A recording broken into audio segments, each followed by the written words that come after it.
Калп эле өнүгүүнүн жолунда баратабыз деп кыйкырып коюп, чалкасынан кетип бараткан мамлекетибизде алыскы жакын өлкөлөрдүн баарына кыргыздарды уят кылган бешек сойгучтардын окуясы болду.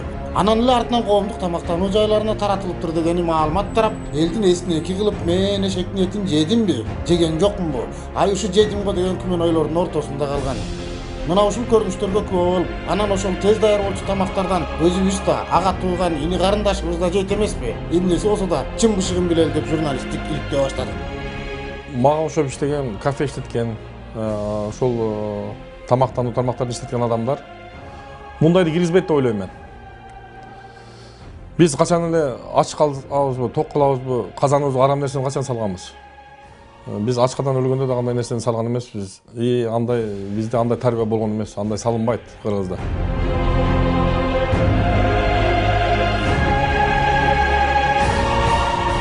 Бул журналисттик иликтөөбүз Чу деген жерден эле жалпы элге таанымал болуп, аздыр көптүр атагы чыгып брендке айланып, анан ушундай сөзгө калган жайлардын бири Жаңыбайдын жаңы самсасы болду. Жаңыбайдын администрациясынан андай сөз оозуңардан 32 айлансын. Бизде иштегендердин 90% намаз окугандар. Эми ушунча иликтегиңер келип атса иликтегиле. Бирок элге маалыматтын тазасын суу кошпой туруп бергиле дегенди угуп иликтөөбүздү баштадык. Эми бизге аябай бул вопрос, бул суроо тууралуу аябай көп кишилер келди да. Мен биринчиден эч кимди кое берген жокмун. Аябай 10 күн, 20 күн. Себеби мен өзүм алдыма бир тапшырма койгом, мен Кудайдын алдына актым деп.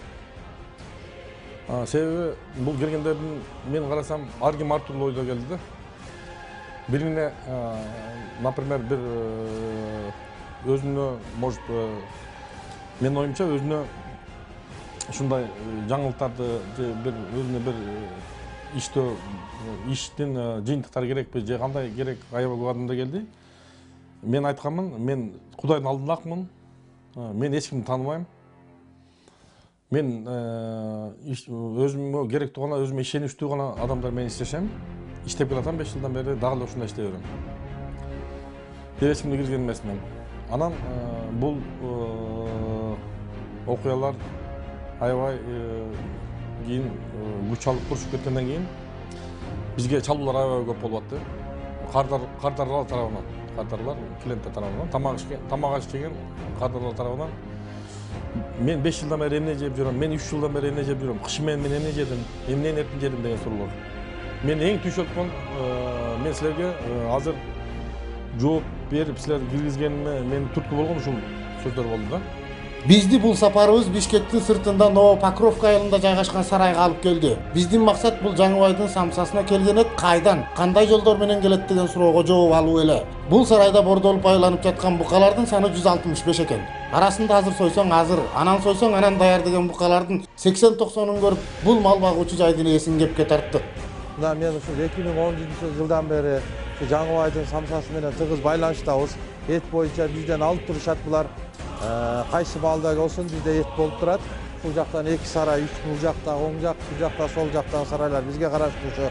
Биздин досторубуз болот, туугандарымдар. Ушул жерден 2010дон бери ушу мал чарбасы менен эмгектенип келатабыз. Колубуздан келсе Кудайга шүгүр. Ошону күнүгө бул Жаңыбайдын самсасы бизден бир тушадан, бир жетилген даяр букалардан 2ден 3ден алып кетип турат. Биз ордуна кайра базардан алып келип, ушул багып, семиртип, ушул эмгектенип атабыз. Ушул эми мындай жаман нерселерден чыккан эмелер болуп атат. Аллага күбө буга дагы. Эми баарыбыз деле Алланын жолунда жүрөм өзүм деле. Менден алып жүргөнү чын. Бышкандарын алат, келип турушат. Ордуна кайра алып келип багып турабыз. Намазды 5 маал окуйбуз, Кудайга шүгүр. Быйыл ажыга барып келдим. Кудайга шүгүр. Бул жерде тазалыкты көрүп атасыздар өзүңүздөр. Колдон келишинче ушу жумуш кылып атабыз. Колдон келишинче канчалык кымбатчылыкка деле карабай, ушу чөптөрүбүз деле кымбат болсо деле, кормдарыбыз деле кымбат болуп атат. Мына көзүңүздөр көргөндөй, ушундай эмеде багылат малдар. Ушундай жерлерде турат көрүңүздөр. Бул эле сарай эмес, наркыл жакта да досумдун сарайы бар. Бул жакта да бир инилеримдин, туугандарымдын, досторумдун сарайлары бар. Ушул жерлерден келип калаган эмелеринен алып турушат. Ошол сиздерге берген эмелерим, Алла ыраазы болсун. Менин атым Жусуп. Мен ушул Жаңыбай чайканасында эт менен иштейм, көч менен. Мына көрүп турганыңыздар, ушул жерде ада жол менен багылган букаларды алып барып, ишкана семизин тандап алып барып, бул боюнукка алып барып, шарият жолдору менен сойдуруп бисмилла Аллаху акбар дейбиз. Анан ошол немелерге апарып майдалап иштетебиз өзүбүз. Анан бизде андай немелер жок. Бизде иштеген балдардын 90% балдар намаз окуйт. Биз өзүбүздө дагы намазканалар бар, намаз окуйдуган жерлер. Кудайга шүкүр адал жерлер менен. Эми бул жөн эле балта менен башка чаап жыга салып, анан ит талагандай кылып союлбасына күбө болгоңар келсе, шаардын тиги башына, Новопавловкага барышыңар керек. Анткени бул жерден аман эсен чыккан мал ошол жерге барып бата кылынып, анан шариаттын жоболору, эрежелери менен союлат дешти. Biz dini başkarmadan geldik. Bişkek şahrının kasısı olan ben. Borgorduk Mecit'in başına bıraktık. Negil şunday adal aram nerselerdi. Alımlarını, kazılarını milliyeti tekşirdi. Ahmet Lek'e karşı 2 cuma safhada olup var. Ben o şu safhada yürüp şu internetten görüp kaldım. Anay böyle hayvancılık. Ana meseleden sorup gideyim. Oşol maldı soyğonda kantıp soyuyorsunlar erecesi? Erecesi başında malga bata kılan. Ova.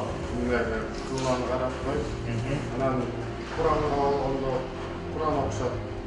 Bunday bata tilab, anan Yo bismillah bunday jatkızgandan keyin bıçaklar bismillah ekber deb aytasizlar mı aytpaysizlar? Ya. Aytdilar. Aytdilar muzda. 4 butun kuşat jil Sözsüz kelime aytdilar bismillah ekber. muzda o'qaman. Negizi şeriat boyunca aram adal eken nemesiga küve gerek da. Eğer küvesiz bir adamın avrini ketiriş üçün, avroyunu ketiriş üçün eğer oşo sözde aytып turgan bolsa, kıyamet günü ötü bir çoğun günden alat, bir çoğun azaptalar. Allah Taala şunday jara sözden, donotton her birimizde saqlagan bolsunlar. Daim elinin alkışını alıp, Allah'ın alkışını alıp, soyğonda bismillah Allahu ekber deb soyup, elge hizmet kılıp verelim. Rabbana atina fid dunya hasana ve fil ahireti hasana ve qina azabannar.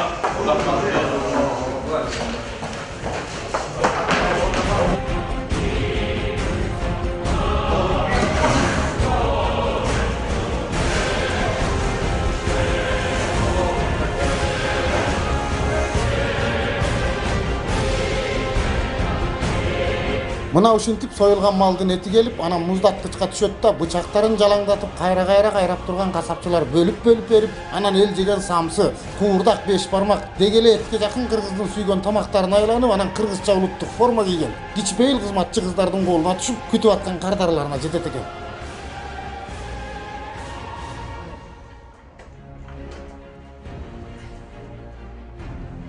Berder, bu emege samsız jekicilerge biz men jayында иштеп жүргөндө жакын жерде чечип келип жеп жүрчүбүз самса заводунан жакшы болчу да. Анан азыр деле келип барды. Пиар болуп атпайбы ар нерседен адал эттен жасалып эттен. Бул байкелердин кылган ишине мен ишенем, чынында ушул жерден келип дайым эле самсасынан алып чайынан ичип келип курсактабыз жумуштан чыккан. Биз ишенимдүү болуш үчүн журналисттик адатыбызды карматып, заманбап жасалган кабиналарга баш багып жүрүп, биз эле билген эмес кыска элдин кыйрына, узун элдин учуна белгилүү болгон адамдарга да жолугуп пикирин билүүгө өлгүрдүк. Эми Жаңыбайдын самсысы дайыма адал болгон, себеби дегенде биз дайыма ырчылар, мен өзүм берген турган, дайыма ошол жерге токтоп, ушул жерден биз самсы жечибиз, дайыма таттуу, дайыма ошол ойдон эле, анан кийин бул жерде дайыма адал тамакты, адал тамак, адал малдын этин жейбиз. Ошондо бүгүн да мына достор болуп жеп отурабыз. Келиңиздер, Жаңыбайдын самсасы адал. Чындыгында Жаңыбайдын жаңы самсысын жеп жүргөнүмө көп болду. Мен чолпонду тааныйм, ишенип, ушул жерден мындай жакын билген, намаз окуган адам катары 100% ишенип эле келип жакшынакай тамактанып кетем. Мен өзүм эмес, досторум менен келем. Жолусум жөн эле машина менен өтүп кетип атсам деле алып жейм. Абдан даамдуу, 100% ишеничтүү тамак деп ишенген үчүн жеп жүрөбүз. Мен бул жогорку районда жашайм, Киргизияда, Киргизияда магистралдын жогору жагы. Бала чакам 68 мектепте окуйт. 68 мектеп бул Тоголок молдо Свердлов болуп калабы. Токтогул Свердлов турат. Ушул жерден бала чакам эртең менен эрте өтүп, ушул жерден даам татып кетет. Күнү эртең менен балдардын биринен самсы жеп кетет. Себеби үйдө эрте туруп калат, кеч туруп калат. Сабактан кайра кайтканда ушул жол менен кайтат, бала чакам түштө бирден самсы жеп кетет да. Же ушул жерден даам татып кетет. Себеби бизде шарт бар бул жерге келип жейт, Өздүк болгондон кийин бала чага келип жеткен. Апам келет ушул жерден чай ичебиз, чогуу отуруп. Конокторум, жакын конокторум, тууган тургум келет ушул жерден чай ичебиз. Өзүм ушул жерден керелгечке ушул күнү бою ушул жерден тамак ичем. Мал баккан сарайынан бери казы ажы молдокелер баш болуп бата кылган жердин баарын көрүп келип, анан чай үстүндө анча-мынча маселелерин сүйлөшүп, Кыргызстандагы тамак аштын дегел арам менен адалдын айырмасы жөнүндө кеп салып аткандарга барып, Бишкек шаарынын казысына улуулугун, илимин сыйлап ачык сурай албай турсак, кыракы киши бизге айттырбай билип өзүнүн ишеничин айтты. Алында негизи рахмат сизге ошол эманыңыз бар экен, ариет намызыңыз бар экен бүгүнкү күндө. Ушундай казыятты чакырып, имамдарды бардыгы мына ушу таксырлар Борбордук мечитте 20 жылдан бери 20 жылдан ашуу элдин кызматын кылып келе жатат. Бүгүнкү күндө биз дагы барып сиздердин мал союла турган, бодо мал союла турган жерди көзүбүз менен көрүп, аныктап келдик. Мана бүгүнкү күндө бул жерде дагы тамак ашыңыздардан ооз тиіп тамак жеп дегенде, эгер бир арам аралашса же бир шек аралашса, биз босого эмес, те 7 метр алыстап маселени өтүп кетет элек. Жалпы элди, жалпы мусулмандарды мен чакырып кетем. Мурункудай ыхласыңыздарды кайтарбай, ыркыңыздар качпастан, ойлонбой келип ушул Жаңыбайдын жаңы самсасы Адышата дегендей ушул немелерге, чайканаларга, самсыканаларга келип тамак жеп кетсеңиздер, шарияттын алдында, Алланын алдында эч кандай бир күнөө табылбайт. Мен ойлойм, эч кандай бул жерде шек боло турган жер эмес, баш болуп, казы болуп, мана мен өзүм ушу жерде отуруп, даам ооз тийип, жалпы эли журтту дагы мындай жалган жалага ынанып, ишенип, ыркты качырбаш керек. Дуада кылып коелук. Роббана атина фид дунья хасана ва фил ахирати хасана ва кина азабаннар. Чолпон таксыр, шул кафеңизге, шул чайканаңызга, шул дарсонуңузга Алланын кут берекети түшсүн.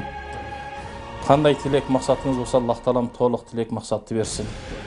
Аллах таалам суук сөздөн, суук көздөн, көрө албастыктан, душмандыктан сактаган болсун. Асмандан түшкөн, жерден чыккан кырсык, афат, балекеттерден сактаган болсун. Эки дүйнөнүн жакшылыгын берип, эки дүйнөнүн жамандыгынан Аллах таалам алыскан болсун. Дайым элдин алкышын алып, Алланын разычылыгын алып, түз, адал менет менен эли журтка, мамлекетке кызмат кылышлыкка Аллах таалам тоопук берсин. Алла. Жылына бир төрүнчү жанагы имараттарга деген налог бар экен, жерге деген налог бар. Ошол имараттарга, жерге деген налог боюнча шаар боюнча мен жылына 250 миң сом налог төлөйм. Жылына бир жолу. Ай сайын болгон биздин налогдор, налогдун жанагы контракт деген бар экен, келишим налог. Андан сырткары ар бир жумушчуга дагы налог төлөш керек экен. Ошолор биригип шаар боюнча ай сайын 150 миңден налог төлөйбүз. Бул болсун. Дагы кандай пайдаңар бар? Кандай зыяныңар бар? Мамлекетке канча пайда алып келе аласыңар? Канча адам иштейт деген жөнөкөй суроолорубузга да бул коммерциялык тайна деп айтпай койгон адамдарга окшобой чакан маалыматты да берди. Бирок ошол финансы жаатында дагы иштеген адамдарга дагы бул курган эшектин куру дооматынын, жалган жалаасынын тескери таасири тийгенин жашырбады. Биздин шаар боюнча бизден 100дөн ашуун адам бизде эмгектенет, бизде ушул үй бүлөсүн багат. Ошоларды кечеки ушул сөздөрдөн кийин, ушул ушак айынан кийин, ушул мына жалалардан кийин бизде карталдар азайды. Азайганда биз теги убактылуу эс алышка бердик, көбүнө эс алыш бердик. Ошолор тынчсызданып чалып аткандар болуп атат. Бизде жумушчулар бала чагам кантип багам деген болду. Мен жалгыз боймун. Мен ишенгеним ушул сиз элеңиз деп андайларга анча-мынча жардам берип атабыз. Бирок негизи ошол иштеп жаткан ишчилердин жумушунун бир 50%ке азайды бизде жумушчулар. Ошолор тынчсызданып жатат. Эми болоору болуп бою осуганды. Буга чейин сиздерден тамактанып, сиздердин самсыны жакшы көрүп жеп, анан жанагы бизди дагы күмөн ойго салган чуу үчүн кардарларыңызга кантип кайрылат элеңиз деген сурообузга анча-мынча кишинин эрки жетпей турган жообун берди. Эң мени түйшөлткөн биз ушу кышы менен эмне жедик деген адамдардын сөзү болду да мага. Кышы менен биз эмне жеп чыктык кыштан? Ушунча жылдан бери эмне жеп келе атабыз? Мен ошолорго айтып коеюн туугандарга, кыргыз элиме. Ушул бизден жеген тамак жеген кардалдарга 5 жылдан бери биз адал нерсе жеп келе атасыздар сиздер. Мен кепилдик берем. Мен 2 дүйнө жооп берем бул сөзүмө. Биз болсо мал байланган короосунан баштап, алынган продукция кардардын алдына келгенге чейин көрүп, анан Жаңыбайдын жаңы самсасы чынында адал турбайбы деп, экиден самса алып иликтөөнү жыйынтыктадык.